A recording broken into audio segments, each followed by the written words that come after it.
special panel discussion as part of the European Capital of Culture Memoryscapes project. This was initially envisioned as part of a conference, a multi-day conference, as the Seasons of Power flagship in EPK 2020. We were going to discuss the socialist period. There was going to be many panels, and this was one of the panels.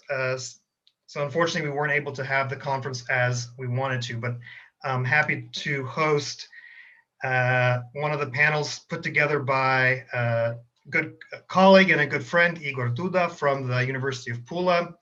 He's an associate professor of history there, and he's worked on tourism and leisure culture in socialist Yugoslavia. And his previous project was Making of the Socialist Man. And I had a chance to see a lot of the results of that project from the Croatian Science Foundation. And the current project today that you'll be presenting is sort of a follow-up on that, and it's the microstructures of Yugoslav socialism, focusing on Croatia 1970 to 1990. And I've had a chance to hear some of the presentations already. I've been on some panels with you. I've had a few of you guest lecturing in other classes, but I think it's a great opportunity to have a group like this present at least the beginning results of your research. I know the project is going to last a few more years, so Igor, perhaps you can introduce the project more broadly and also introduce your team members. So Igor.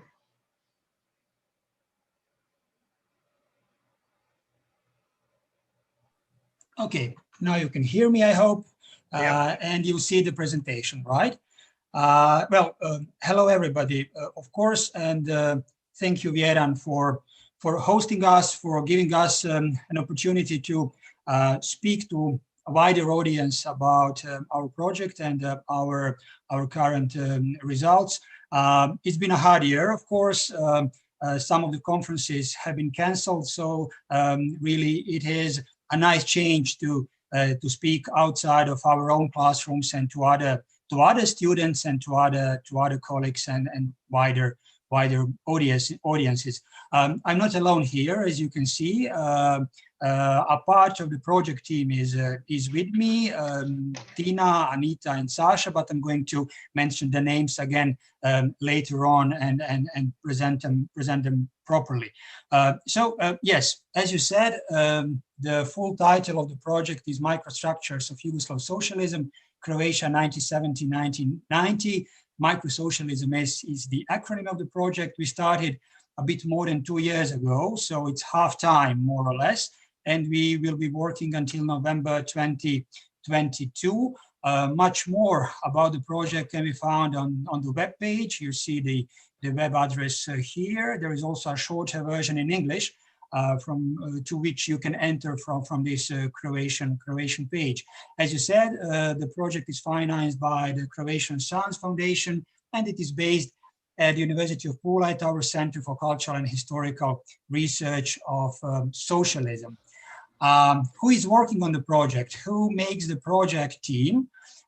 Chiara Bonfiglioli, who is currently in Ireland at the University College Cork.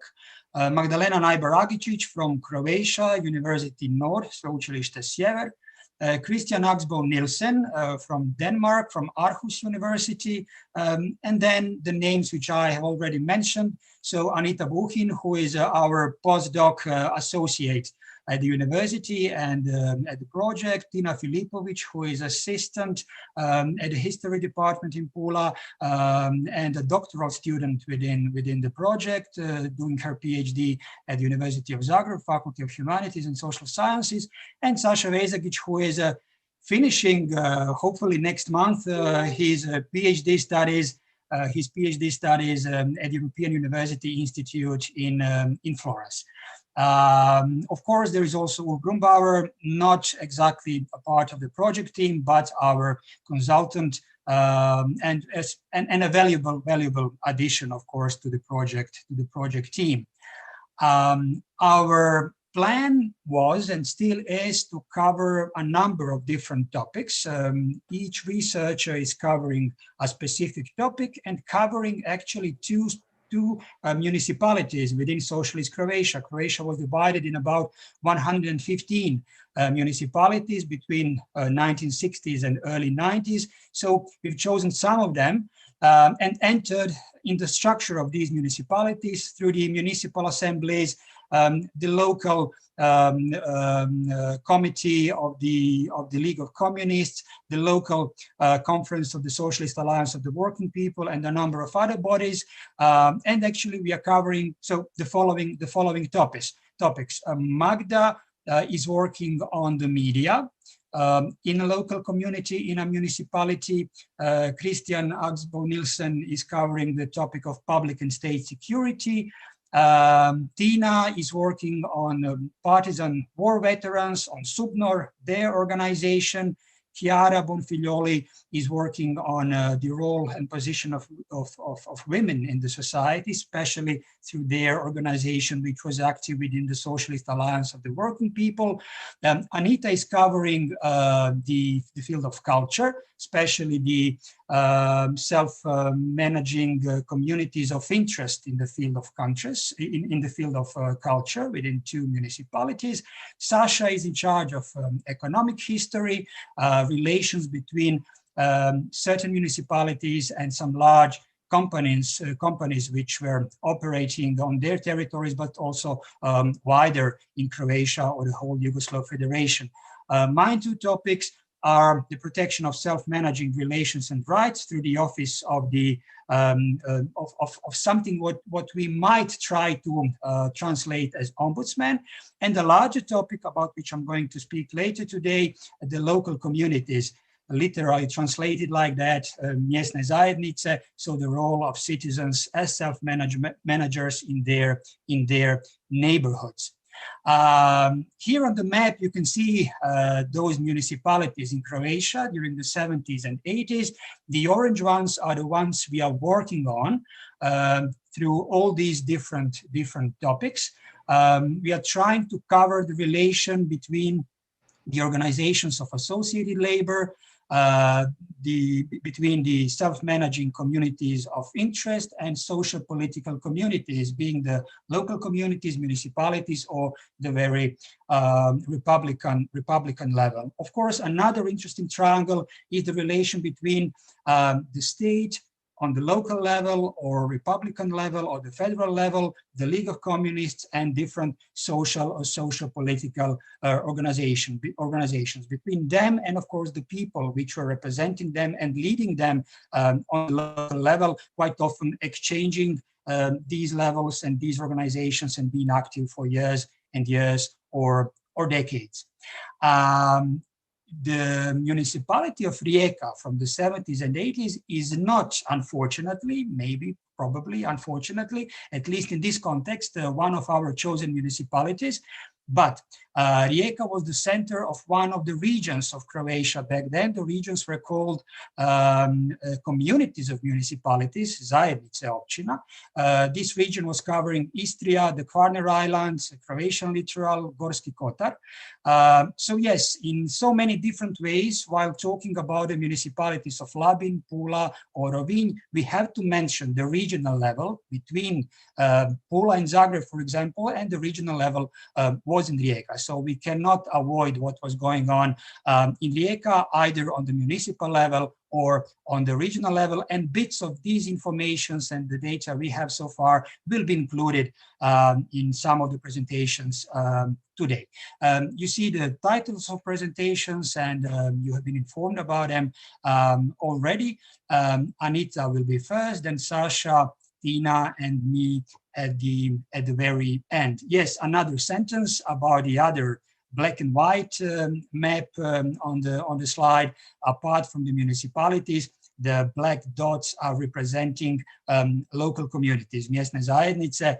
So you can see their number in each specific municipalities, which of course quite often corresponds to the structure of the territory and to the number of people living in a certain municipality, level of urbanization, and so on and so on. So this is the intro about the micro-socialism project, and now I'm going to stop sharing my screen and ask Anita to step in. Anita, the floor is yours. As I said, Anita is an associate in the project. She was a part of my former project on the making of the socialist man. She's part of the team again. 2 years ago, she completed her PhD studies in Florence.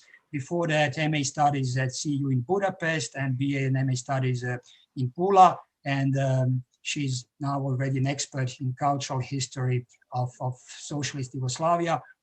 Anita, please, the floor is yours. Okay, can you hear me? Is it fine? Yes, okay. Hello, thank you everyone for inviting me for this lecture / panel. I'm also very glad I have the opportunity to talk not just to the students presented at Zoom, but also to the wider audience through a YouTube channel, and especially because I think today we like to talk a lot about participation, citizens' participation in the culture, while we, in the same time, forget that there is a whole history of participation of citizens and workers in culture. So I will try to guide you through the basis of the self-managerial transformation of culture on the local level. And I'm really happy that I even managed to include some examples from Rijeka. So I hope I will satisfy that minimum of the requirement. But before we start talking about the self-managerial transformation of culture, the idea of giving culture back to the workers is not the new one. It started already since the beginning of socialism, especially with the implementation of socialist practices in Yugoslavia in 1945, and the proclaimed idea of culture giving culture to the workers changed a lot through these 45 years. However, some of the things stayed the same. One of the main ideas was to democratize culture, so-called democratization of culture, which went through lots of phases, but all the time there was a question of how to make workers not just passive consumers of culture, but actually participants, meaning both in planning or to actually enable workers to self-express themselves if they have ability, need, or desire to do so. The second thing that was supposed to be overcome by the democratization of culture was the difference between high culture and low culture. This we can connect with the fourth point I made here, which is the question of mass culture. Since there was and still is, there was this idea of elitist idea of many cultural workers who actually believed that people or the workers are not actually ready to take charge of producing culture in the way it was imagined centuries ago. The third question which is opened is actually the question between professionalism and amateurism. Of course, no one demanded or believed that there will be no professional workers in culture, being artists or people who organize culture, but the question of amateurism was taken finally serious. And there was this idea, again, through the democratization of culture, that these things should be treated equally, at least when we are talking about ideology or financing. And the fourth thing, which I think is maybe crucial when we want to talk about socialist culture, is the dichotomy between mass culture and culture for masses. There are numerous papers that I'm not going to mention here, which are actually discussing what is the real mass culture. Is it that the one which is coming from the masses, from the workers, or is it more of a hybrid between what the ideology and political actors actually have, and with the cooperation with the cultural workers are actually making a culture that is adjustable for the workers and common people. These are all the questions that you can open when you want to discuss about socialist culture or workers' culture. However, on the example of socialist Yugoslavia, we can follow several stages of implementation of democratization of culture. The first one is budget finance culture, which was happening until mid-1960s. And it was marked by financing culture through the state from collected taxes, and money was going to traditional cultural institutions. Then the change came in 1965 with the change to fund finance culture, which basically local municipalities established their own cultural funds, and they were allocating money to the funds. And then representatives of cultural institutions were actually choosing where the money goes, and the money usually stayed inside of the traditional official higher institutions of culture.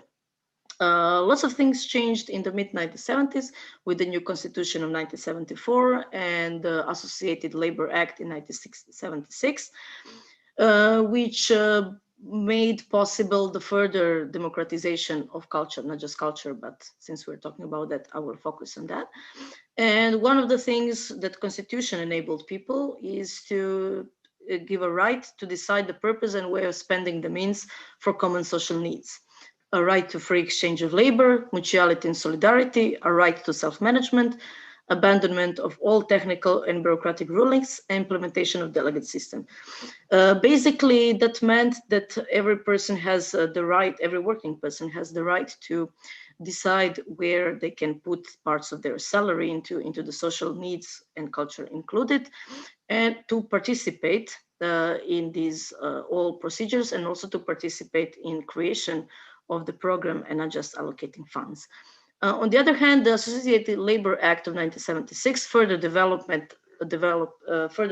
and implemented self-management on every level, and basic organization of associated labor, or it was the smallest legal entity that actually was served as the basis for choosing the representatives, i.e. delegates, for all the changes that were happening. When it comes, this is just a quick slide for terminology.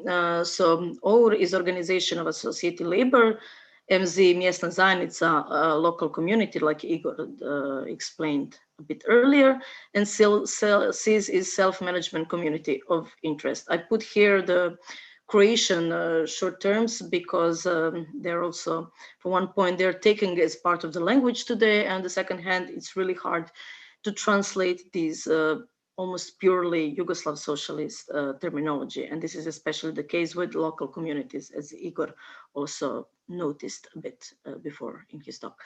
When we talk again, there is also self-managerial transformation of culture, which is the official term of what was happening in culture from 1975 on with the implementation of CISAs and the relations of free exchanges of labor, which were done through signing the self-managing agreements that were signed by workers and citizens in MZs with cultural workers.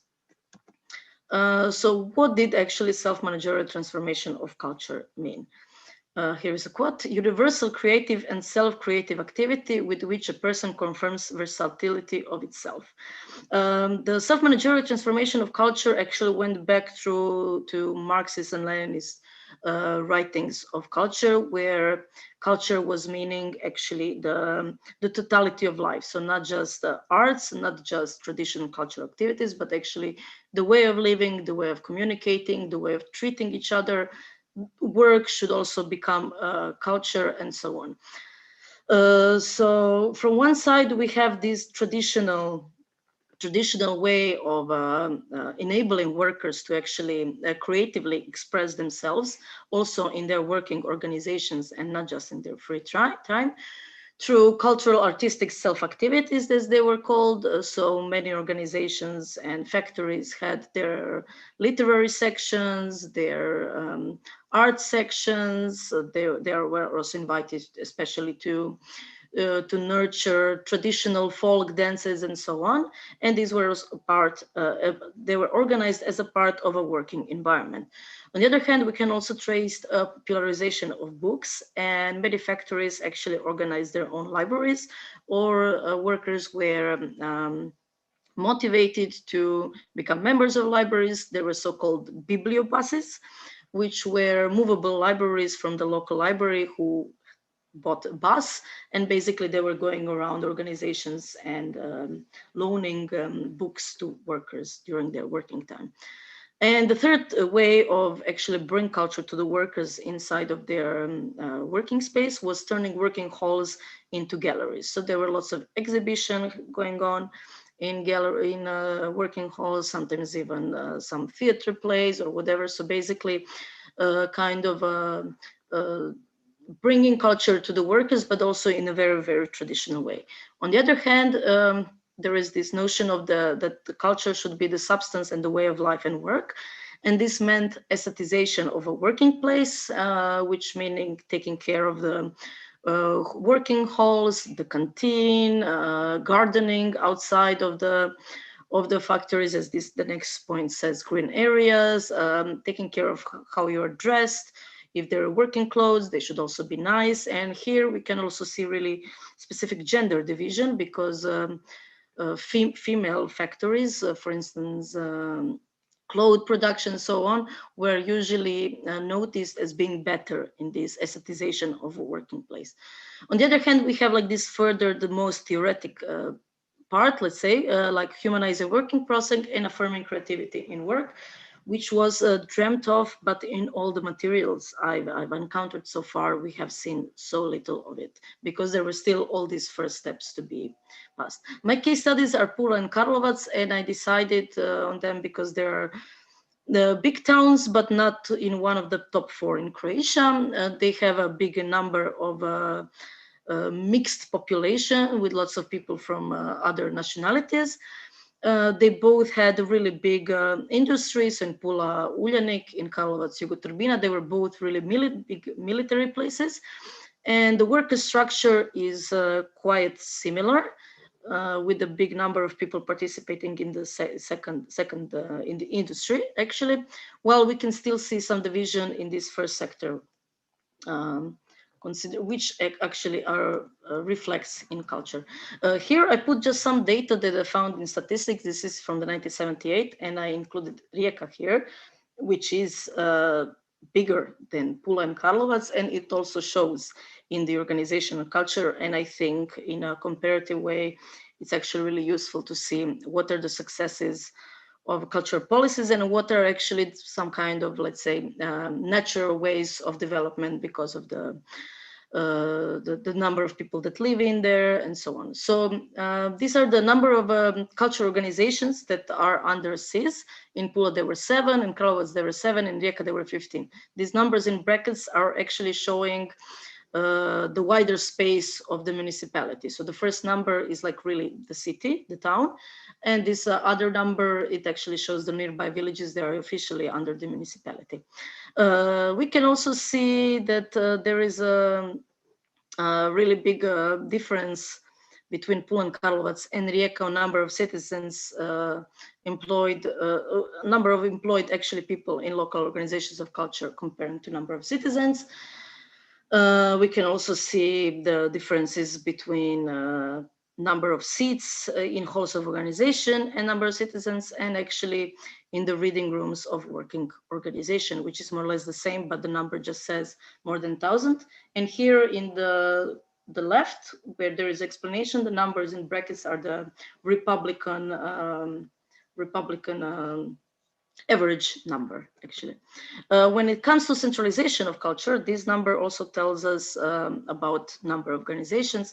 So as we can see, Rijeka has lots, sometimes even more than double organizations than Pula and Karlovac, which to a certain level actually corresponds to the number of people living in Rijeka comparing to Pula and Karlovac. And this is actually, according to archives and the political workers of that time, it was the biggest problem of this transformation of culture, because basically the richer and bigger municipalities had more money to put in their institutions, while the smaller municipalities had less money. So the differences were through the years growing bigger and bigger. And here I will just shortly just announce from the research I did so far. I did the case study of Pula. Now I collected all the material for Karlovac, which I need to analyze. And there were several problems with this self-managerial transformation of culture. The first one was the problem with delegation system, which means the delegates which were chosen from owners, mostly from the industry, and citizens from local communities, did not fully participate in the work of the SIS, or they voted automatically, which means that they were going to the meetings just perform, while they didn't have time to prepare, to read the materials. They didn't really discuss with their base what programs do they want to hear or participate in, but they just basically voted for mostly for whatever it was put on the daily agenda, or they were representing their own needs and not the need of their organization. Meaning, for example, if a worker was interested only in theater, he sometimes, or she sometimes really pushed that there will be more theater plays in the city of Pula, in the municipality of Pula for that year, and not representing actually if maybe people wanted, people from his organizations wanted something different. On the other hand, cultural workers, which were also part of the SIS, still thought of culture in elitist terms, and they had really hard time of adjusting to consider non-cultural workers as their equals. But the other problem is that through this avoidance of budget or funds, actually it was really hard to finance their salaries. So even until the late 1980s, they still could not earn as much money as actually people, the normal workers, let's call them like that. The other problem was that means dedicated to culture were actually minimal and not satisfactory. The Republican data says that they varied from 0.1 to 1.1 of worker salaries. And when you collected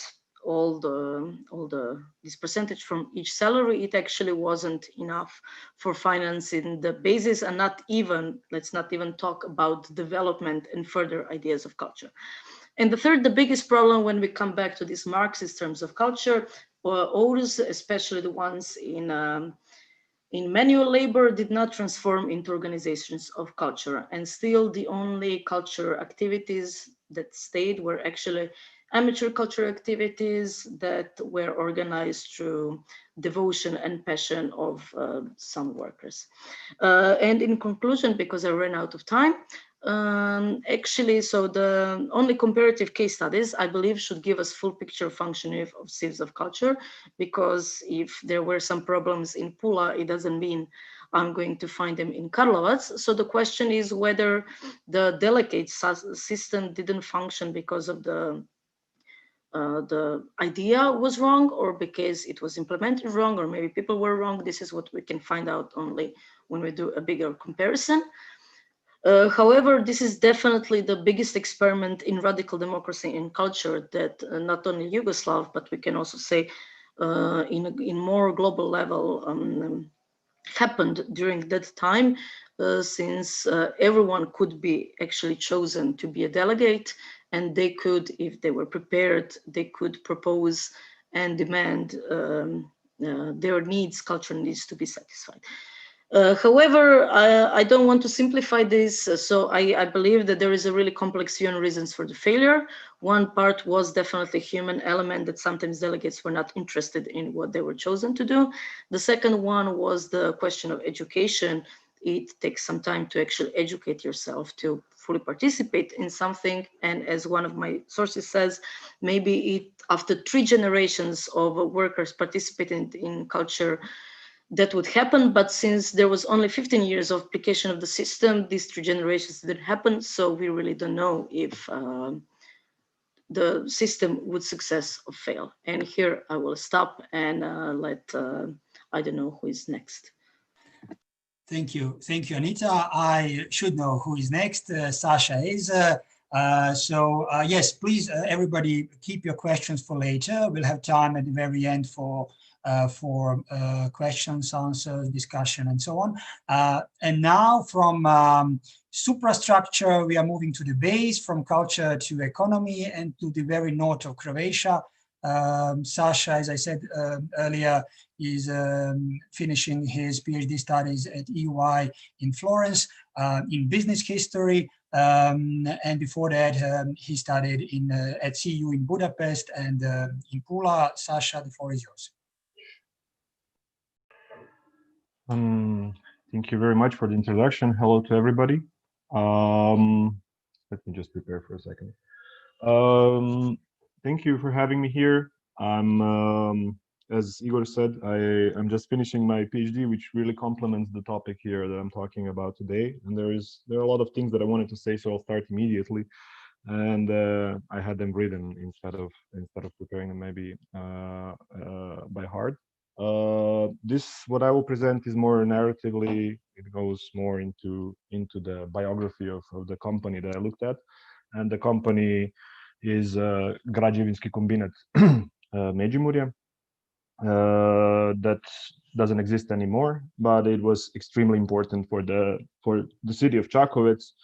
I will show you in a bit where it is, and for the whole, not just for the city, but for the whole county and even and wider.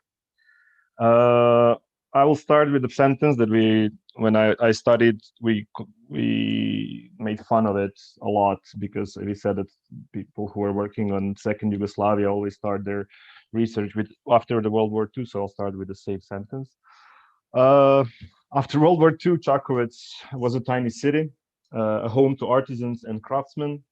The city was and still is the administrative center of Međimurje county, a continental island located between two rivers of the Croatian northern border. Because of its geographical position, for the most part of the modern history, Međimurje was a neglected Hungarian periphery with overwhelmingly dominant Slavic population. Soon after liberation, or in 1948, the county faced a serious economic shock due to the conflict between the party leadership and Cominform.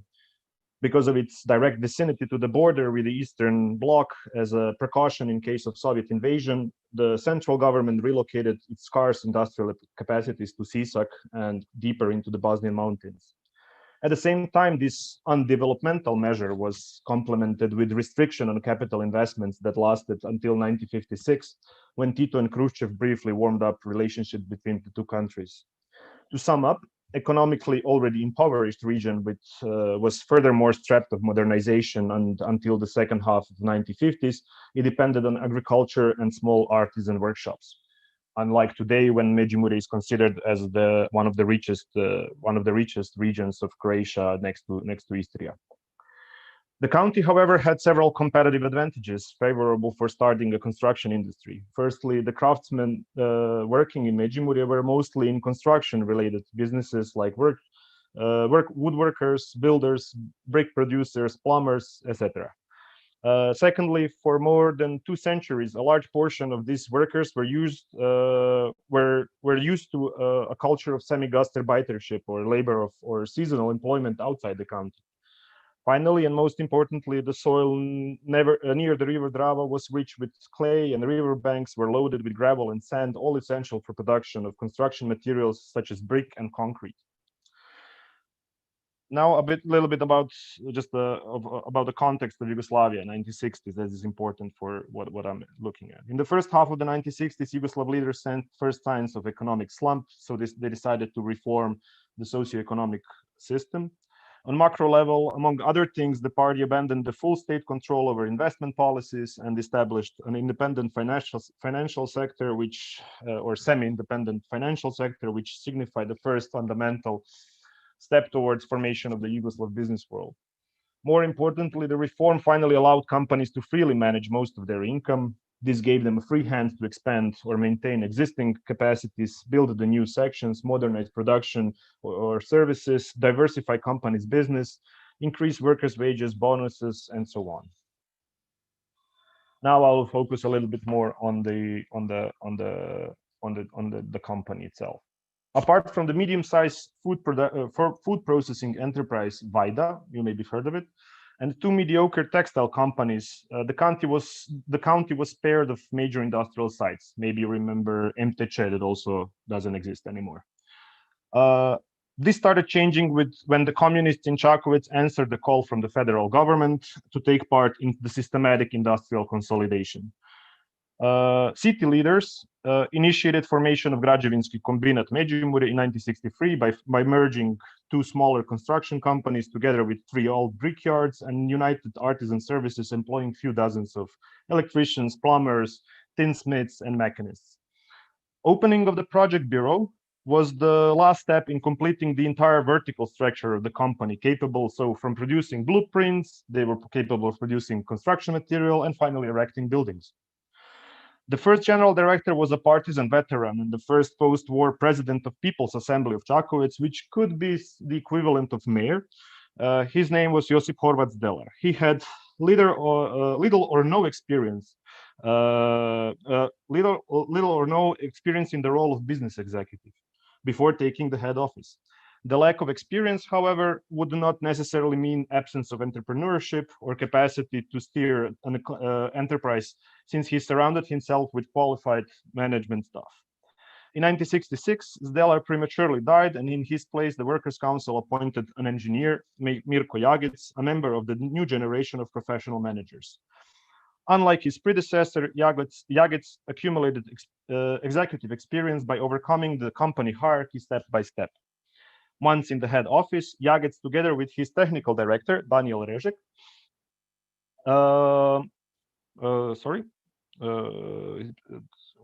once in the head office, Jagic, together with his technical director, Daniel Režek, started a technocratic experiment, and in a matter of 15 years, guided the company into the realm of Yugoslav big businesses.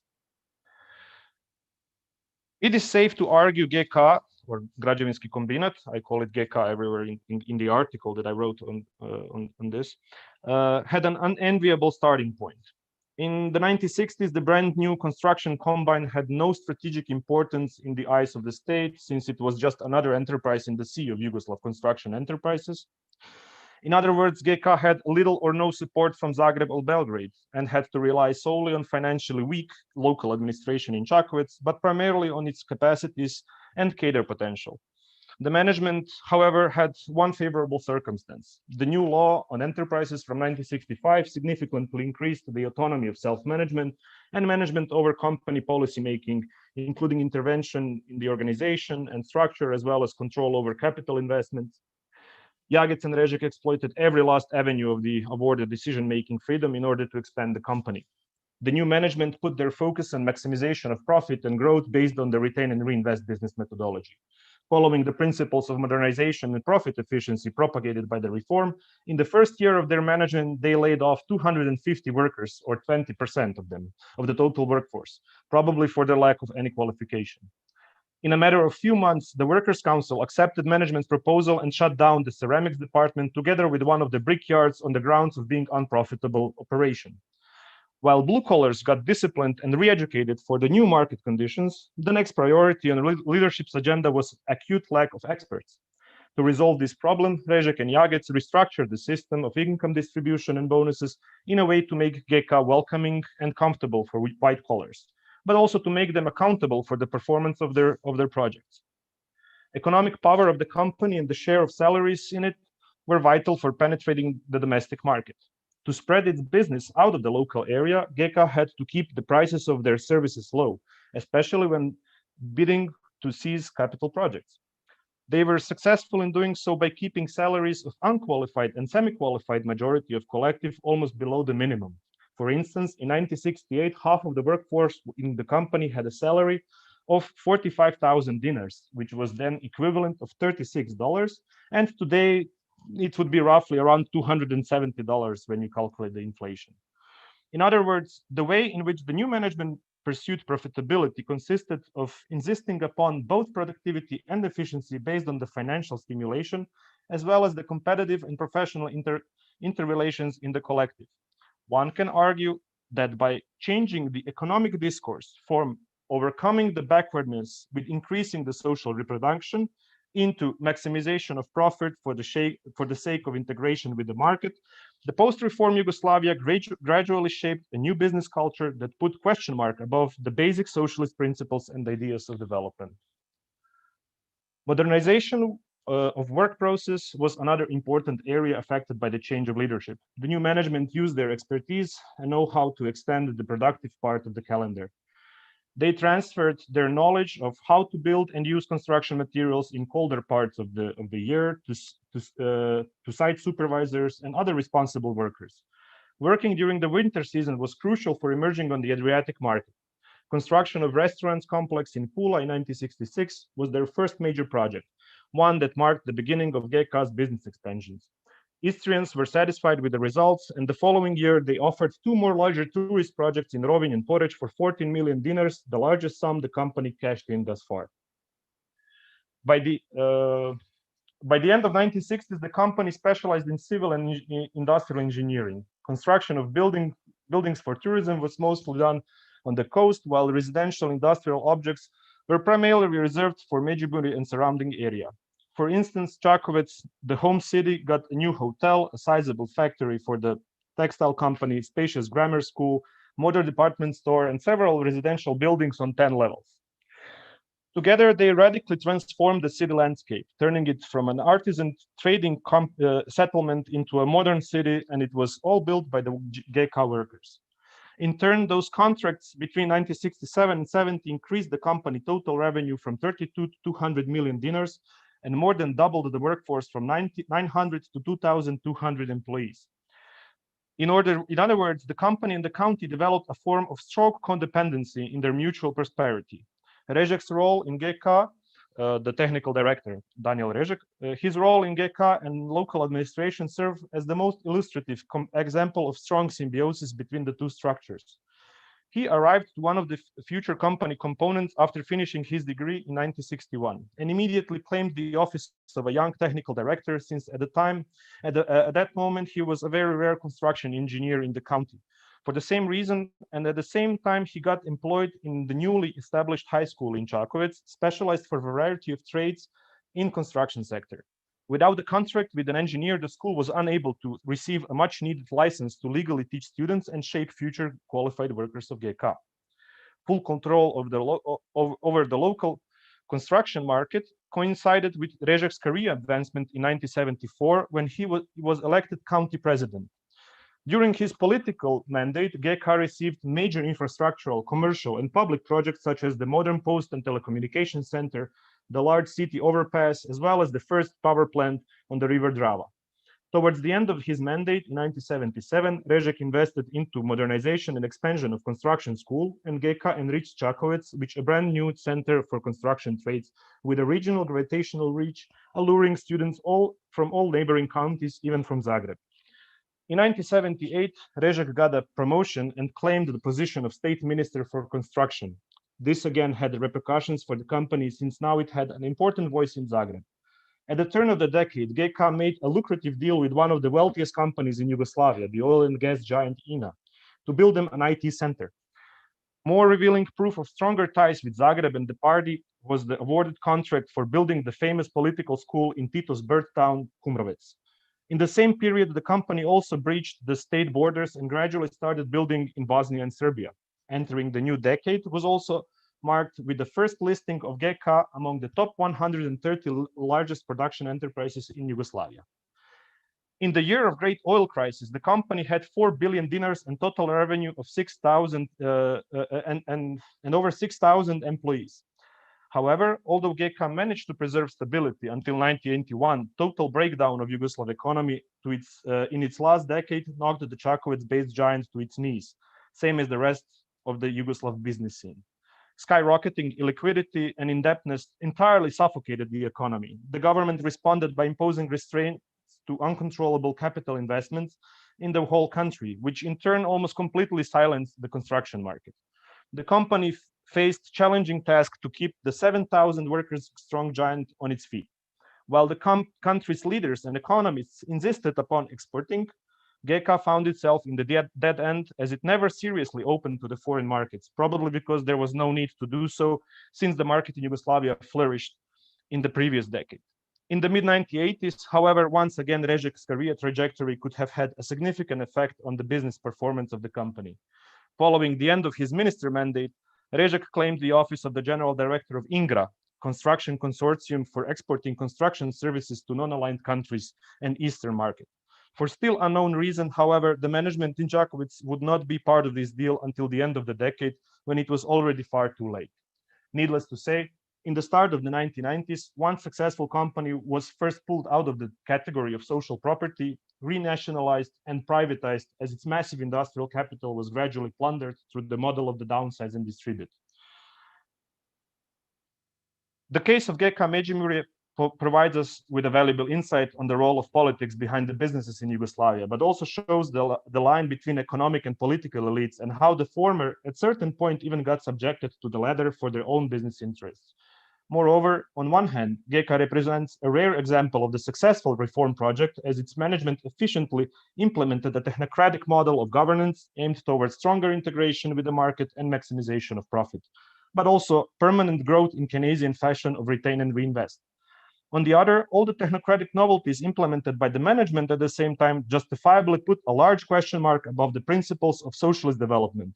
In other words, is it legitimate to qualify the profit-oriented society and its companies as socialist? Keeping in mind the evolutionary trajectory and the fate of this microstructure, I would argue no. Thank you very much. Thank you, Sasha. Exactly 15 minutes. Thank you as well for that.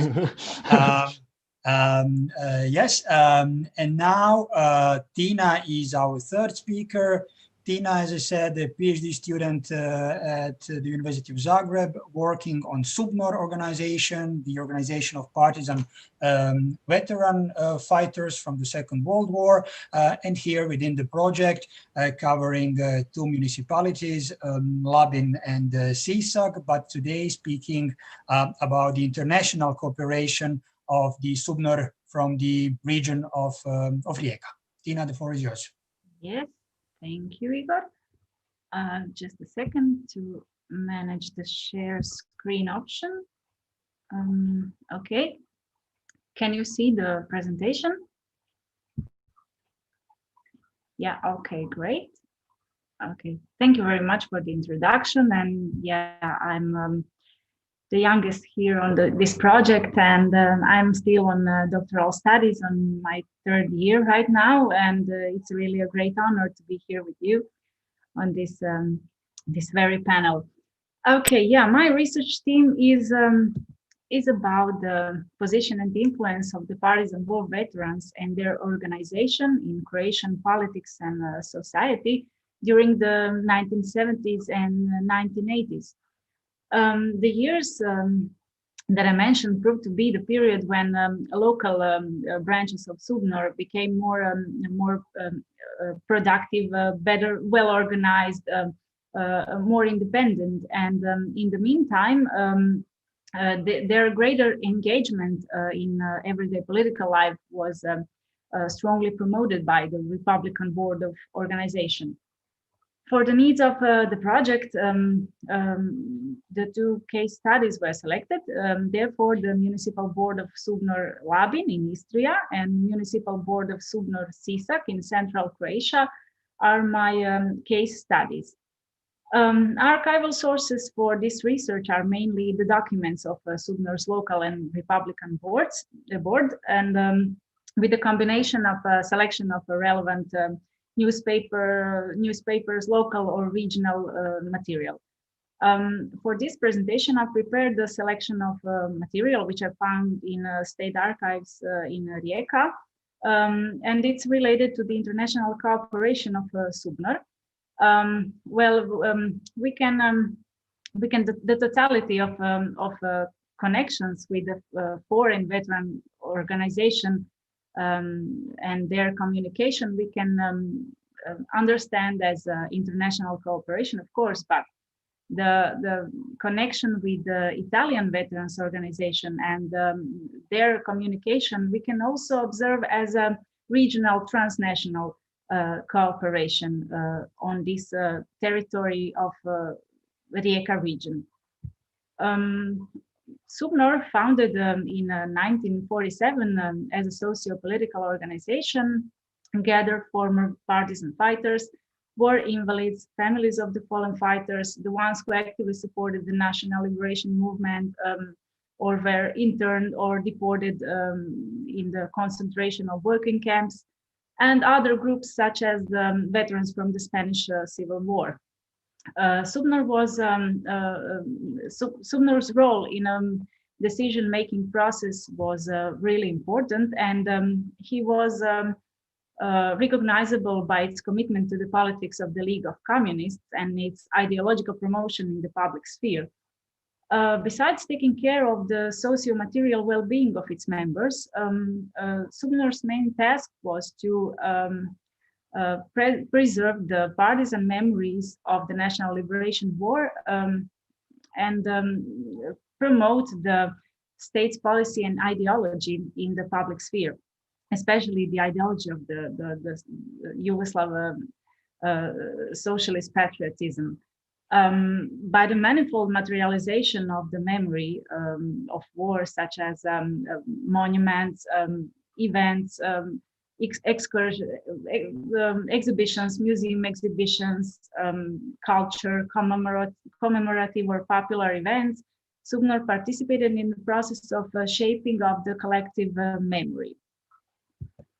The task of nurturing of the war and the revolutionary tradition, like it was called in SUBNOR, in the period of late socialism was strongly oriented towards the younger generations. And the process of keeping the memory wasn't possible without interconnectedness with other social subjects and other institutions.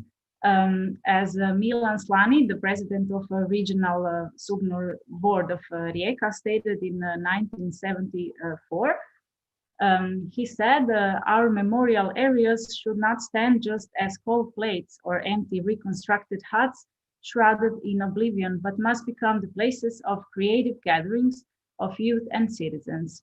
That's why we will transform these memorial places into work sites for making pleasant and appropriate places for mass gatherings to produce a cult of respect and acknowledgement to the ones who won the war for freedom of the nation and nationalities by their sacrifices.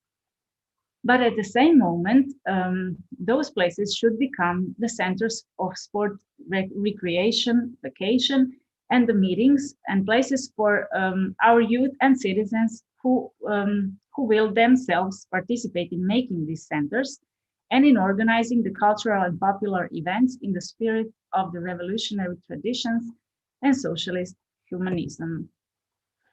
The international SUBNOR's cooperation was one of its special assignments, which became elaborated and especially productive in the 1970s and 1980s. According to the statute in 1970, SUBNOR will stand for world peace, peaceful cooperation and equality between nations against any war and aggression. At the same time, it will stand for the true understanding of the revolutionary liberation struggle and Yugoslav self-managing socialism. That meant that in its cooperation, SUBNOR should follow the official line of the Yugoslav foreign policy by respecting the non-aligned policy, establishing the stronger relationships, connections with the non-aligned, with the anti-fascist coalition, and with members of resistant movement, veterans of the resistant movements, as well with other socialist countries. There was no place for cooperation with veterans of former Nazi or fascist army, of course, like in the case of two Wehrmacht associations from Western Germany, whose direct request for cooperation SUBNOR rejected. Even though the international cooperation was not completely international, SUBNOR was still strongly involved in this cooperation, which was rich in varieties of nations, political and social systems, ideological and historical backgrounds. Some of the aims of international veterans cooperation were to foster global peace and general disarmament, and also to share the national experiences in medical, financial, and social aid systems. Besides, SUBNOR used international cooperation as a channel for promoting the memory and the history of the national liberation struggle and the Yugoslav self-governing model of socialism, as well as for fighting against any kind of neo-fascism or Yugoslav emigrant propaganda. On the federal level, by the 1980s, SUBNOR cooperated with 80 different national veterans associations and with 3 international veterans organizations, from Soviet, Polish, and East German veterans to French, Norwegian, and some African and Indonesian war veterans. When we look down to the Republican level, the very first and well-organized multi-dimensional veterans cooperation was established within the Municipal Board of Rijeka. Till the 1970s, the cooperation was mainly in form of mutual personal contacts and veterans delegations visits, especially on occasions like war commemorations or Liberation Day celebrations. For example, Croatian and Slovene veterans were regular guests on commemorations for victims of Gonars concentration camp in Italy, where their comrades died during the Second World War. According to the new constitution in 1974, the community of municipalities of Rijeka was introduced as a regional administrative unit. And the regional SUBNOR's board, which was then at that time re-established, was also organizationally and functionally improved. With its 19 SUBNOR municipal boards, local SUBNORs, and around 49,000 members, it was on the head of the SUBNOR's international cooperation. The strongest connection SUBNOR developed with the Italian partisan veterans organization, the acronym is ANPI, Associazione Nazionale Partigiani d'Italia, especially from the north and northeastern parts of Italy, for example, regions Friuli, Venezia, Giulia, Emilia-Romagna, Trentino, Alto Adige, Veneto, etc. That kind of cooperation was the most practical and simpler with, of course, with neighboring countries like Italy, especially if we bear in mind that that Yugoslavia had a strict border crossing regime till the middle of the 60s. But what was more important here is that connections made during the war were essential foundation for every future veterans cooperation. Mutual struggle was a solid ground for future collaboration on political, social, cultural, and educational level, like in the case of Italian veterans who fought in the ranks of the Yugoslav partisan army after the capitulation of Italy in September 1943. For example, the well-known division Garibaldi in the units of the People's Liberation Army of Yugoslavia that fought in Montenegro. ANPI and SUBNOR also shared their ideological and political affinities, war experiences, and the geographical vicinity that helped to develop this mutual cooperation, of course. The intensity and quality of SUBNOR's and ANPI's cooperation was even more interesting when we have in mind the political and diplomatic tensions over the Trieste crisis. Despite many public critiques that SUBNOR placed on Italian nationalist groups and government over the border issues, partisan veterans cooperation as well as economic relations between the two countries coexisted in the background scene. The Azimuth Agreements, 1975, brought great relief and enabled even greater regional and international cooperation. Members of SUBNOR and AMPI worked together on encouraging the public opinion in Yugoslavia and Italy to respect the OSIMO agreements, held joint lectures about international cooperation, and made agreements on the common struggle against the nationalist and irreductist propaganda. During the trial process for the Nazi camp in Riziera, Rižarna, in 1976, the Italian, Slovenian, and Croatian partisan veterans conducted a public information campaign in which the stories of captured citizens were presented. It was a common practice to organize joint commemorations of historical dates and places, tours of war memorials, publishing of joint books and brochures, joint exhibitions on war teams, student exchanges, various sport and cultural programs with international participants like partisan marches, for example.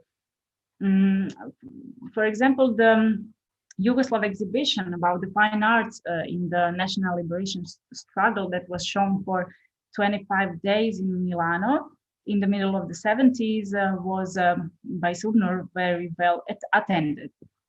The charters of friendship signed between SUBNOR's municipal boards and local branches of AMPI were in many cases a foundation for a later town twinning process. Yugoslav-Italian Veterans Cooperation usually sparked discussions about the position of the national minorities, especially of the Slovene minority in Italy. The presidency of AMPI asked for SUBNOR's support in its pressures to the government for the better legal protection of the Slovene minority in Italy at the end of the 80s, for example. SUBNOR considered that members of the national minorities who were satisfied with their status can act as ambassadors of friendship and good neighborly relations between two different countries. The transnational regional cooperation had also an impact on developing healthy reasons, since former Italian fighters who fought in the Yugoslav army had large discounts for medical and spa treatments in the Rijeka region. Along with that, the memorial tourism also began to develop thanks to the members of AMPI in the 70s and the 80s, which started coming to the Croatian Adriatic coast along with their families.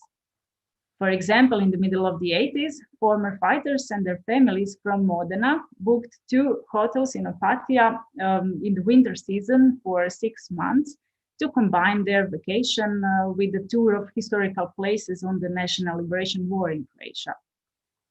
The memorial heritage of the national liberation struggle by the end of the 1970s became part of the tourist offer in Croatia and entered into the tourist brochures. Thus, its political and ideological messages coincided with the commercial purposes.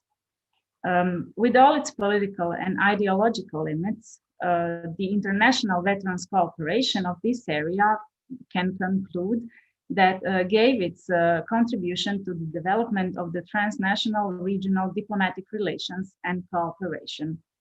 And I think that's it for me for now. Yeah. Thank you very much for the attention. I will stop sharing my screen. Thank you, Tina. The questions for you, yes, will follow later after my presentation. And I'm sharing the screen now. Okay.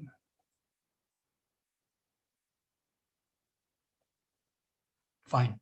Here we are. I hope you can see everything and hear me. Okay. So local community as an extended family. What did that mean in the 1970s and 1980s?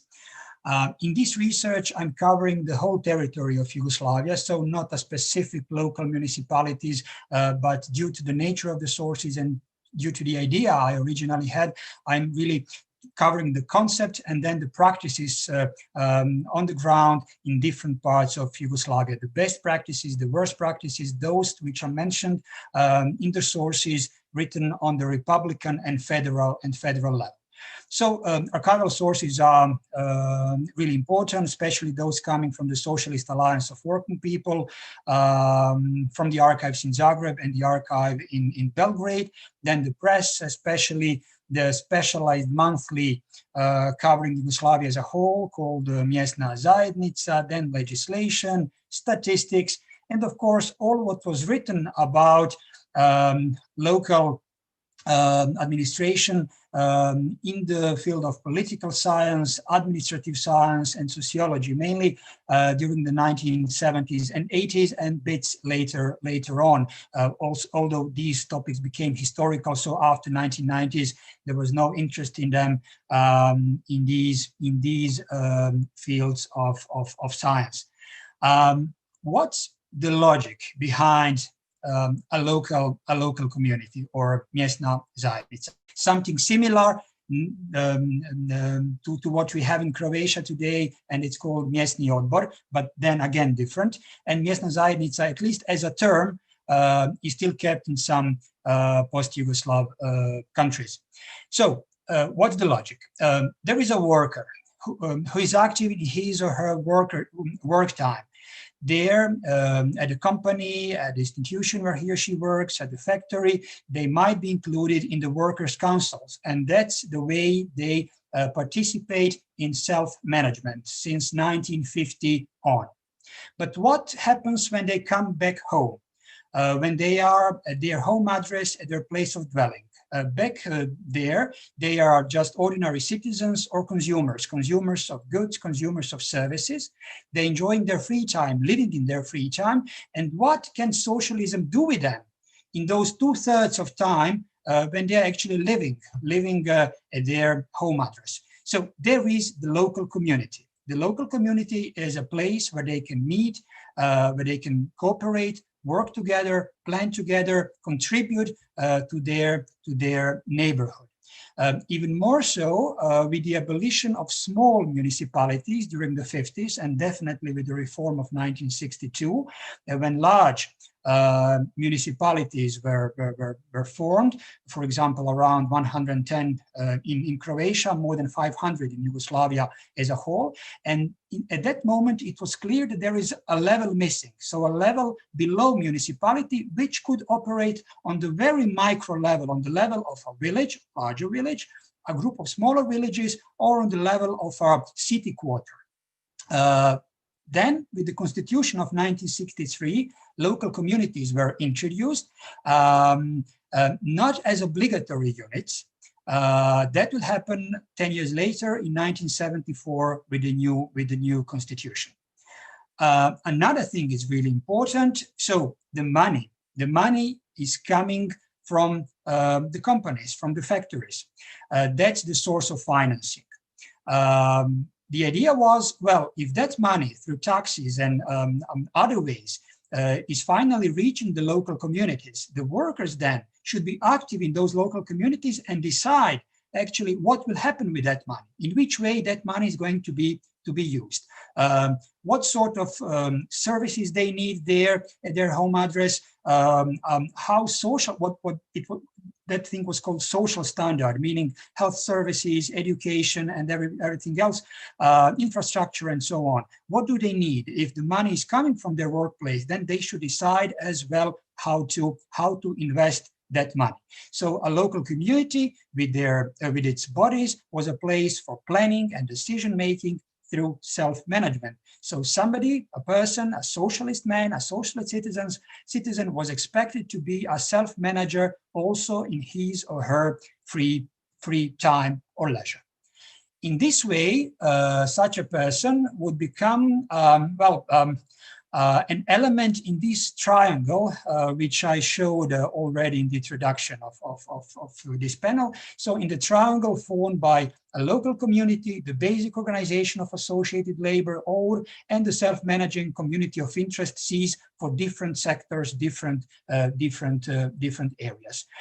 Local community is the place for discussing what will be done. How much is it going to cost? Who can finance it?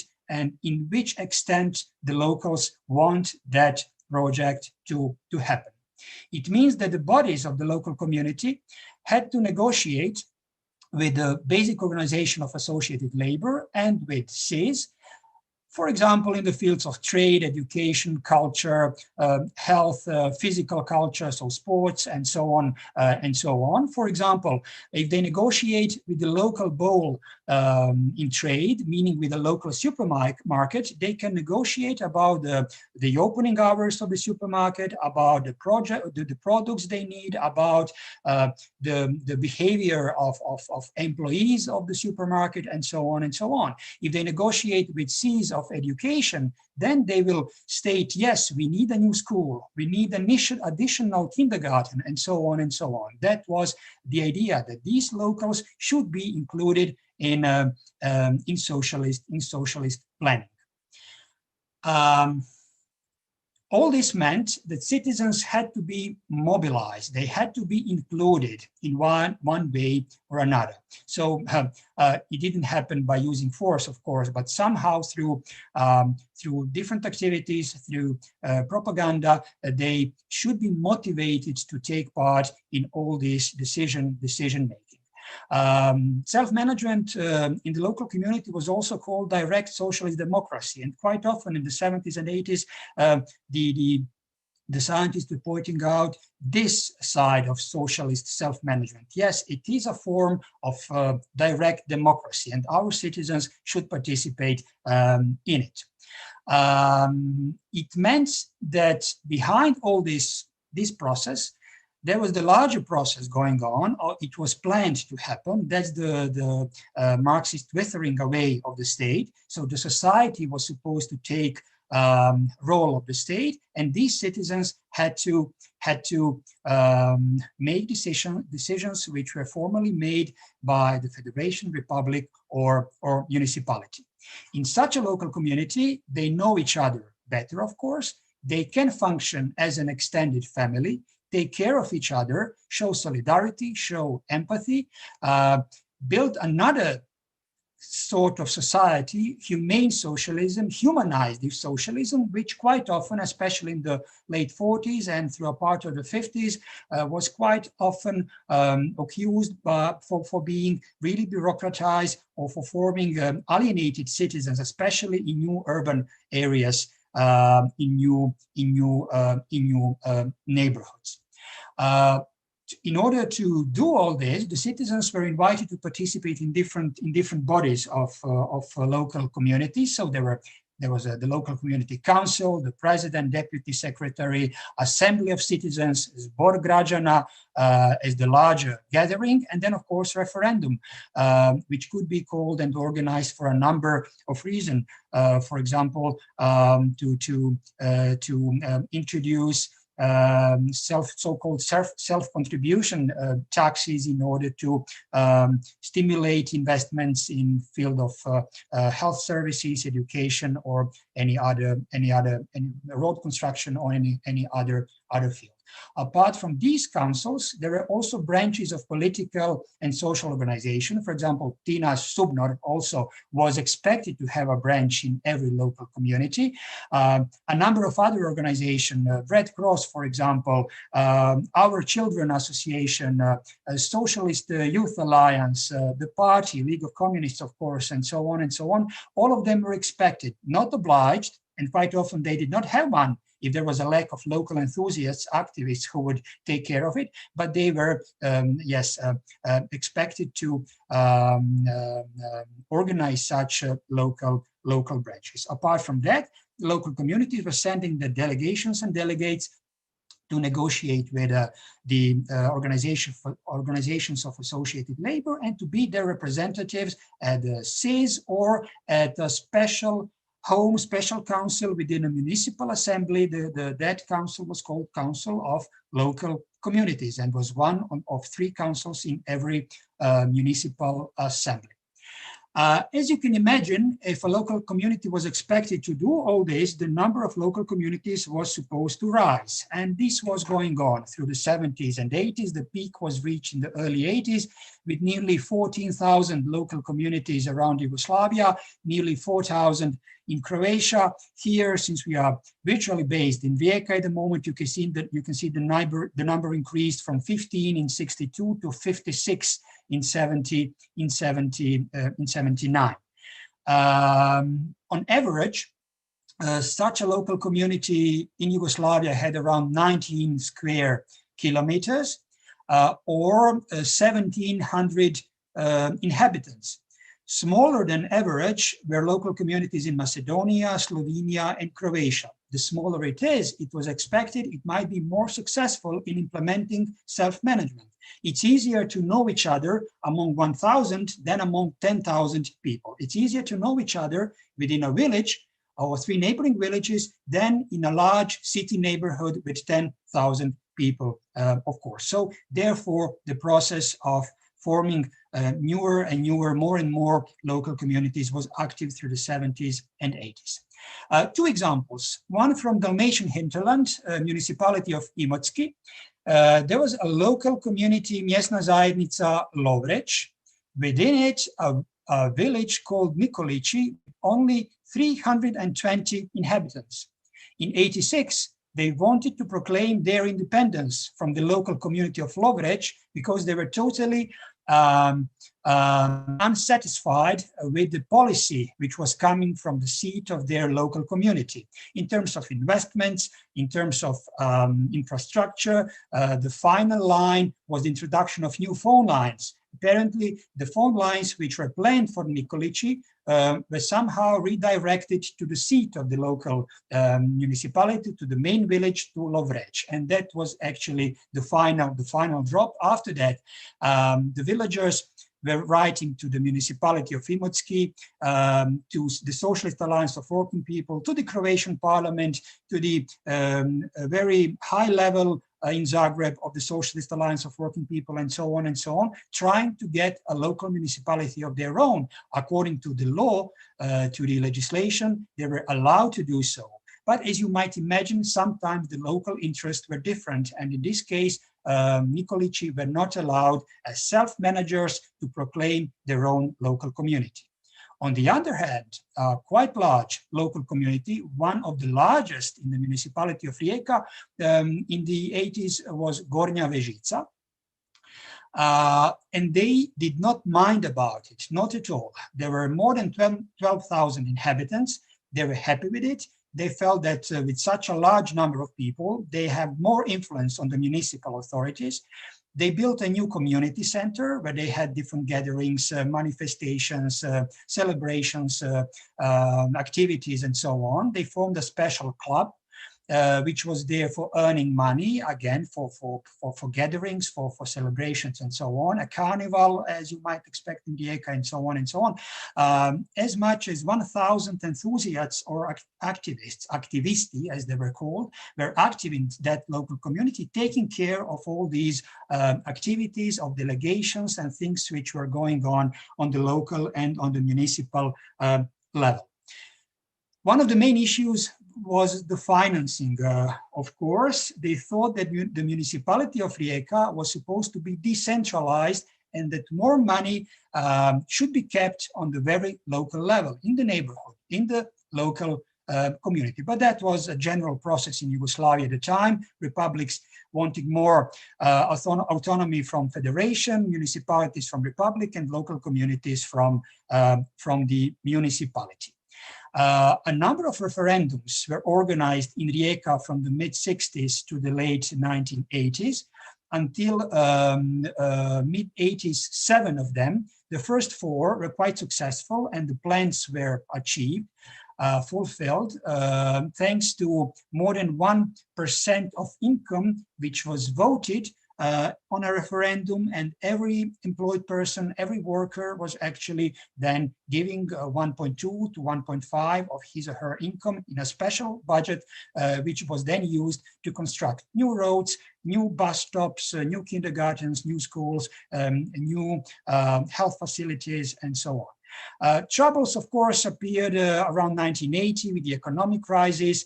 The plans were unrealistic, and as they themselves were saying in the 80s, desires were greater than possibilities. For example, the 6th referendum was the referendum was successful, but the plan wasn't, because only 4 out of 12 kindergartens, for example, in the municipality of Rijeka were constructed. Such problems were not a specificity of Rijeka. Of course, they were happening all around Yugoslavia. The ideal activist, so for example, 1,000 of them in Gornja Vežica was supposed to have these characteristics. I have a database of around 100 names from all around Yugoslavia, which were mainly presented in the press and other sources. So they were quite often retired persons, retired army officers, important persons in their villages, people who were ready to contribute, who had certain social intelligence skills, who had enough spare time, who were able to motivate their neighborhood, and of course who had right ideological background. They were the mobilizers of such an extended family in their neighborhoods. One of the names which appears from Rijeka is, for example, Šime Barićev. At first, he was active in local communities, but then in the late 70s and 80s, he's active on higher levels in the municipality of Rijeka. In an interview, he stated that he was always ready to help, that he always enjoyed his job, and that with every new skyscraper built in Rijeka, he felt a new labor victory was achieved. And he had a feeling that he was always a part of it, and that a part of him was built in every new success and every new skyscraper in Rijeka. And there were hundreds of such people, thousands actually, all around Yugoslavia, really enjoying what they were doing and trying to motivate the others, sometimes successfully, sometimes not. I'm coming to the very last slides. Edvard Kardelj, Slovenian Yugoslav politician, was considered to be the father of the local communities. In the late 70s, he wrote that actually an individual as a self-manager is the only creator of his or her happiness, not the state, not the system, not a political party. And of course, that was supposed to happen among other places within a local community as well. However, as a father of local community, he somehow, yes, expected, and he was totally right, that citizens would not be ready to hold meetings and political discussions in every building and every block. Fortunately for the system, some were. In the 1970s, a survey showed that nearly 40% of citizens frequently participated at local community assemblies. Others didn't. 61% did not. Why? Usually they said we had no time, or they actually felt there was no use to do it because they felt the decisions were made at some other place, not at the meetings of the local community assemblies. Surveys from the 70s and some other sources also show that municipalities of North, Central, and West Croatia, so the belt from Istria through Kvarner, Gorski Kotar, Zagreb, all the way up to Varaždin and Čakovec, these municipalities were more active in self-management on the local level, more enthusiastic, while Slovenia and Dalmatia, roughly speaking, were lagging behind. So, using the language of the period, local communities were perceived as schools of self-management and as anticipation of a future society. So such an ideal extended family, people helping each other, taking care of each other, showing empathy for each other, were somehow supposed to be a model for the future communist society, eventually one day when socialism would reach that point of development. Of course, the important decisions on social standard and investments were supposed to be made, and quite often they were made on the very local level. There were different levels of readiness to use the tools of self-management at the local level, but also different readiness from the level of municipality, particularly, to allow the local communities to use of those tools that were designed according to the legislation. It was certainly shown that a smaller community meant more self-management, meant more action, more activities, but also more responsibility. This was good, and people were invited to form smaller local communities. But sometimes these processes were stopped, blocked. Why? Because they're especially blocked in cases when the evaluation said, yes, but the willingness, your wish to form a new, smaller local community is actually a consequence of a quarrel, of a fight. And an extended family should not fight. So please try to solve this within the existing local community. Splitting it will not save the problem. That was the message usually coming from the municipal level to those neighborhoods. There were differences, of course, if we speak about rural, suburban, or urban level. I'm not going to go into details now, but for example, Nikolići or Gornja Vežica have shown some of these differences. And of course, the main question or the master question behind all this might be that through researching local communities, we might see how actually decentralized the system of Yugoslav socialism was, and where the main decisions made on the local level, at the local assemblies, or somewhere on a higher level. Okay, this was my part. Thank you, and Vjeran, I believe you are taking over now. You will moderate the questions and answers part. So yeah, please. Well, first of all, thank you all for these presentations, and I want to congratulate you on very interesting project, very interesting results. Of course, Igor as the primary investigator, but all of the participants. And as I said, I've been following some of the initial work, but I think everything you've presented today was also excellent. And I think it is an example of how the research funding from something like the Croatian Scientific Foundation can be used to systematically analyze this period. So again, congratulations. And I'll take the role a little bit as a discussant, as in a conference, to give you some comments, even though I didn't really tell you I was going to, but and then maybe there will be some questions. But again, I think it's also very interesting, your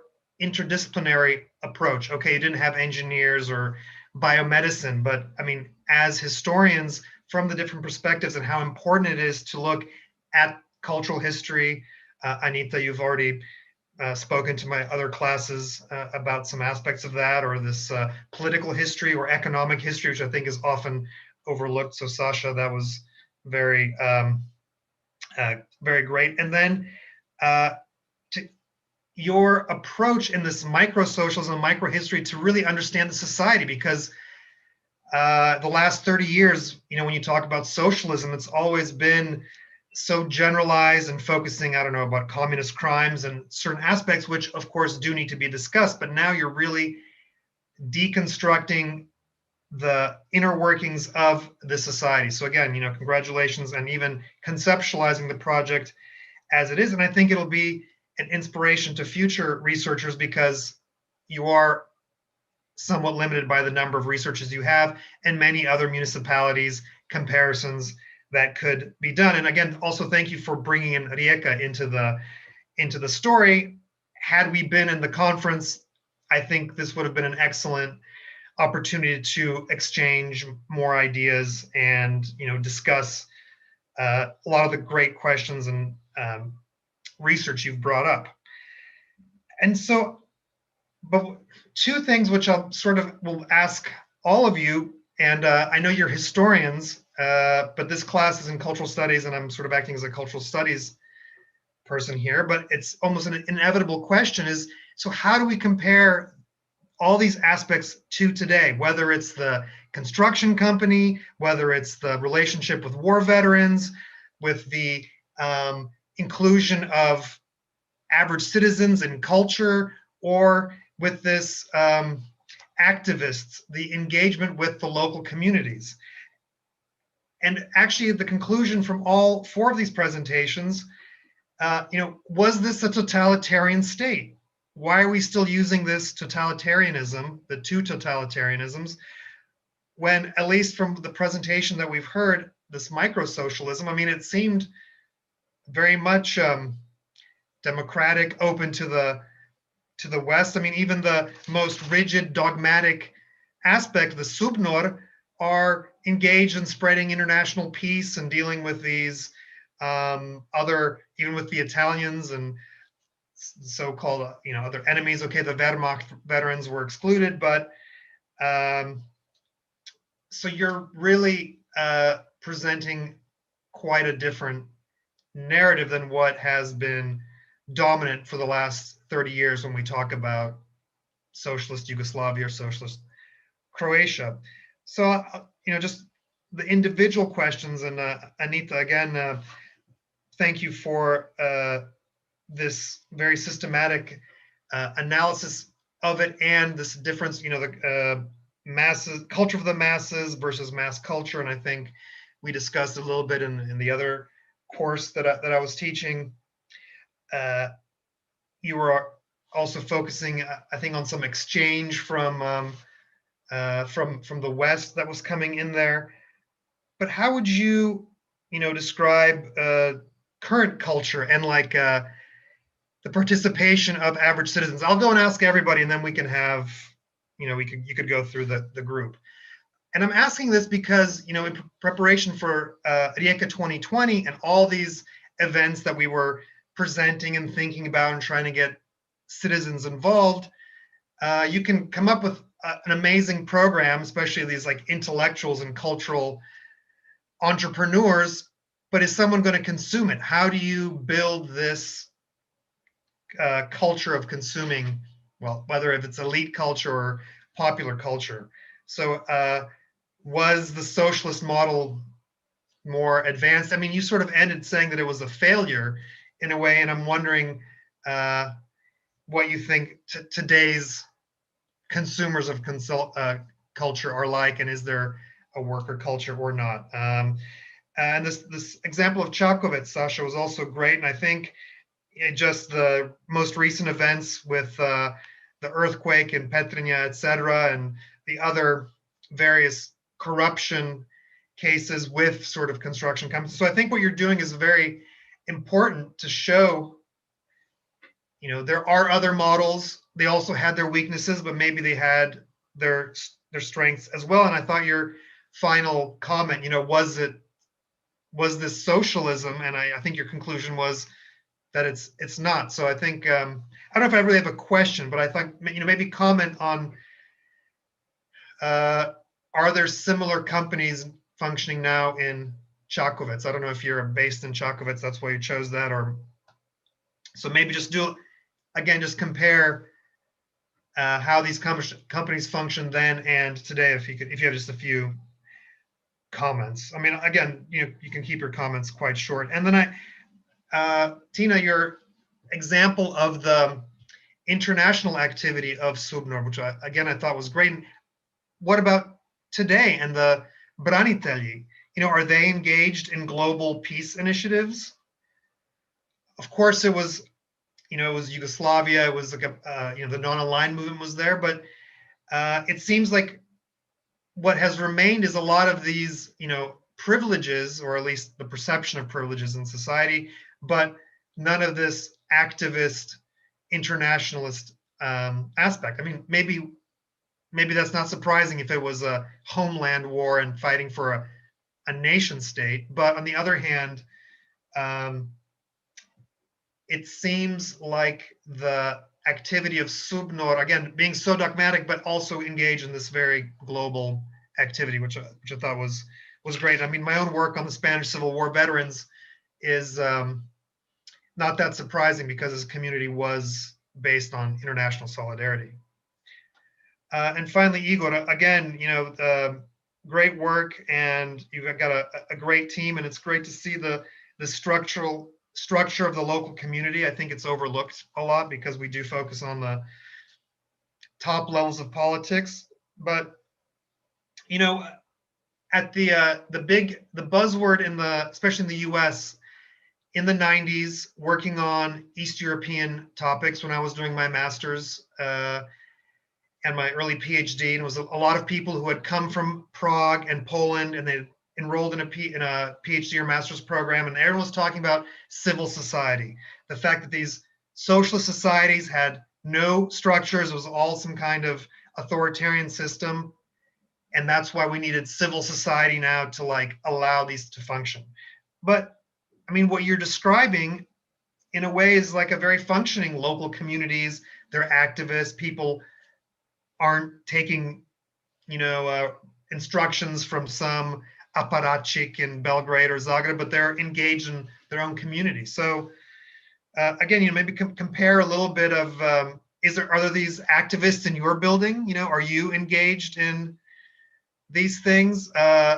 Is it possible to compare, or not? Is it completely two different systems? So anyway, again, thank you for the comments. I'll definitely be showing this video next semester for my students because we talk about socialism. So if you'd like to respond to my questions or comments, or maybe there's someone of the participants who want to add any question, because I've taken up the time with my comments. Anyone else has a question, or maybe just go ahead, Anita, maybe you can just respond. I will be very short. Thank you for your comments.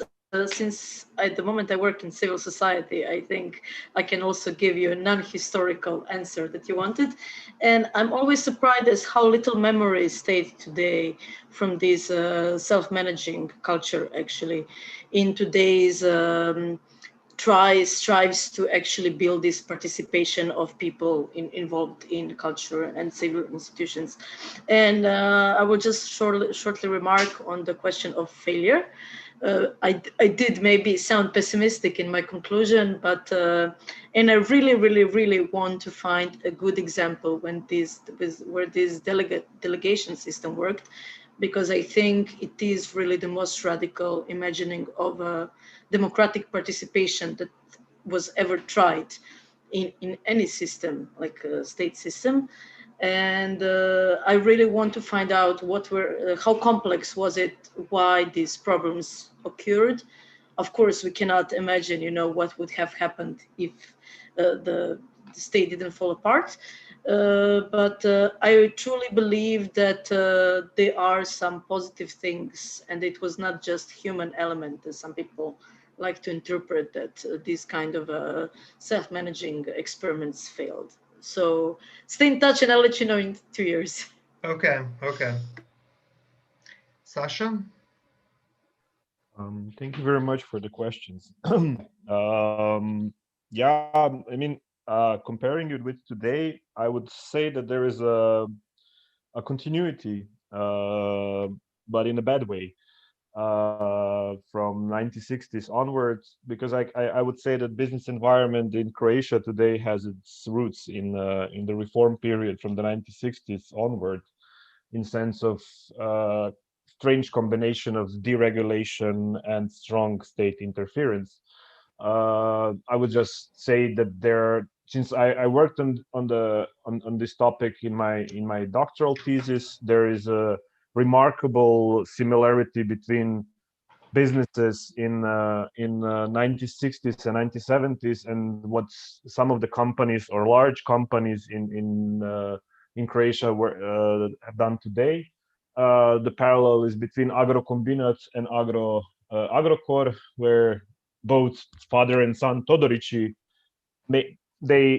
the detail to which they did the same thing to the company, it's remarkable. So I would say there is I won't go in details, but the similarity is remarkable, as I would say. You asked about failure. I would say that my case, or the case of Čakovec, GK Međimurje, is one of the really rare cases of reform success. The company that actually listened to what the government had to say and was pushing it to the very extreme, because technocrats were in charge of the development. There was a lot of corruption as well. I've read some of the government documents on this topic, and business corruption in the time of for example 70s and 80s was to the level that it's based to some degree it's incomparable to what we had in the, for example, Sanader era in Croatia, following the documents from UDBA. And Čakovec today, well, I think to some point it got back to its original economic composition that I described in the beginning of my presentation. It became again an artisan zone and a zone of small and medium-sized businesses. They went back to the large industry period, and but at the same time it preserved this really developed well feature, as in a sense of for example they complained that Yugoslavia insisted upon building this merging those big enterprises and not having medium and small size enterprises, and Međimurje actually did that a lot, especially from 2000s onward. So there is also that. Great. Well, I think it's important to continue this the economic history. So I'm looking forward to the publication of your dissertation once it's defended. I'm sure Ceka Peace will be assisting in the publication and whatever other work you do for this project. Thank you, Tina. Yeah, thank you for the question. Yeah, well, veterans from the homeland war in Croatia are also engaged in the World's Veteran Federation, which is the biggest international veterans organization from the post-war period until right now. I think it consists of almost 200 veterans organizations from all over the world. But still, I think that today is the main occupation is still the privileges, the social politics, the life standard of veterans, the PTSD, of course, medical problems, etc. And in SUBNOR-'s case, the international cooperation, which was oriented towards the spreading the peace, politics, and the stuffs that I mentioned in my presentation were also strongly interconnected with the Yugoslav foreign policy, of course. And I read some documents and the experiences of these Yugoslav veterans are really remarkable, because when they expect on the railway station, for example, some foreign veterans from all over the world, they don't know the language, they don't know how to communicate, but still they receive them, they introduce them to the place, to the historical monuments, and that was a way, a channel to promote the Yugoslav socialism, to promote the national liberation struggle and its history, like to show the world that partisan veterans and partisan fighters at that time were on the winner's side, and that it's really some important today in a post-war world, in a post-war world. That's yeah. Great, thank you for those comments. So yeah, I guess I didn't realize that the current veterans were part of that organization, but I guess it's not that surprising. So definitely more work to be done on both contemporary veterans and the SUBNOR ones. Yeah, my turn, right? I mean, yeah, thank you, Vjeran, for all the general comments and encouragement for the project. And when it comes to my topic, well, civil society, yes. I mean, I believe that someday soon there should be a study, a research which would look at the Socialist Alliance of Working People as a sort of organization running something what we might call the civil society within socialism.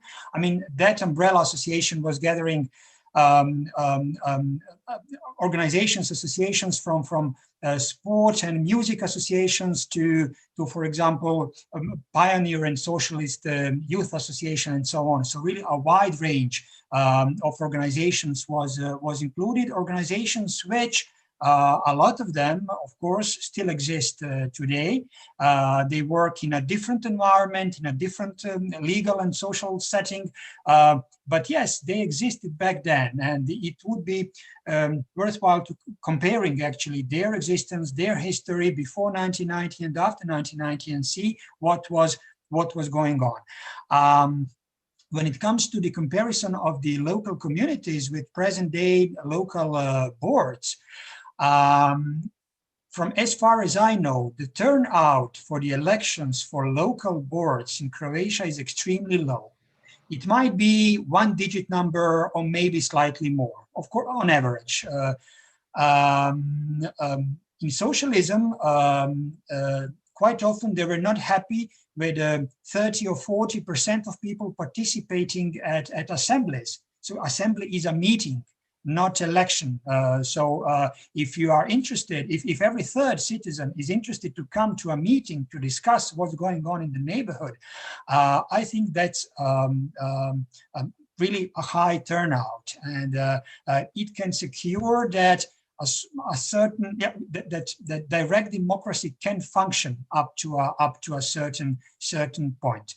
Of course, there are maybe other ways in which citizens can be active today or after 1990, but of course, I'm doing research of the pre-1990 period, and after 1990, I have my own impressions. I don't have research results, research data of my own, but my impression is really that the participation of citizens was much higher back then. Another question, of course, is who was participating and why? What was the structure of those people? What were their political opinions, attitudes, memberships in different organizations or in the party, of course? That's a special analysis which might show interesting results. Okay, thank you for all of those comments. Is there any other questions from the participants? I was told there were no questions on the YouTube channel, which some people were following. So we're out of time, and I have a PhD defense to go to, but I would like to also invite the panelists and the other people listening to another webinar we're having on Friday at 10:30, also part of the Memoryscapes. It's the final one. It was another panel that was supposed to be at our conference, and it's the Rijeka in Flux presentation, what we have so far. So a number of the members of the Rijeka in Flux team will be discussing the digital mapping techniques that we've done, and the tours and the historical analysis of Rijeka in the 20th century that is part of that project. So that will also be posted with the links on the Cultural Studies website tomorrow. But that's at 10:30 on Friday. So again, thank you again for presenting the project. I look forward to in a year or two hearing about some more results, and for some more cooperation and collaboration. And maybe I'll see you at the Socijalizam na klupi, which will be in September? Late September, early October, yeah. Okay, great. Hvala I vidimo se. Ćao. Hvala tebi. Pozdrav svima. Ćao.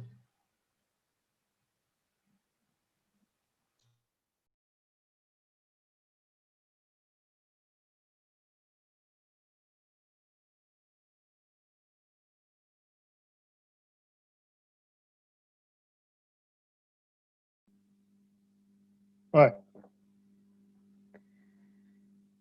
Jesmo. Jesmo. Ok. Pa ćemo zaključiti. Ja ću ti poslati mail, ne mail, nego plakat, ne, kroz pol sata. Jel ti možeš napraviti onaj PNG, ping, kak se ono zove? Mogu. Da imamo i PDF i to, zato što mislim da je ono lakše staviti na... na Marilyn i nekakve druge. Može, ću staviti Sorry. oba dva. I što si mislio, je bilo ok? Dobro, super. Bilo je nekih maksimum 15 ljudi na YouTube-u. Znači ne manje od 10-11 u svakom trenutku. Tako da ok, tu ih je isto bilo 14, tako nešto. Bilo ok. Da, a mislim, studenti su vjerojatno, što sam od prvog silabusa rekao da ova zadnja 2 tjedna nema nastavu, ali nisam mogao njih staviti nigdje drugdje. Mislim, ovaj tjedan bio jedini, imao sam previše obveza. Ali ok, whatever, oni par njih su došli. Ništa, imam ovu obranu za kolega, imamo obranu u Splitu sada, pa ću se priključiti na to. Ja sam kao mentor. Super. Da, o Gotovcu, Vlada Gotovac. Vladi Gotovcu. Dobro da je bio povijesna figura. Šta nije sad i knjiga izašla o njemu? Nisam siguran. Pa mislim, bile su neke knjige i ovaj lik koji to piše, Filip Zoričić, je bio u novinama, baš je pričao o tome. Mislim, on je imao neku ambiciju da ova dizertacija bude cijela biografija, a ja sam rekao, nećeš moći, nemoj pisati 800 stranica, ali nadam se da je uspio, sad ćemo vidjeti kako ide obraniti. Da, pošalji mi ovo kad stigneš i... Može, to ću sad.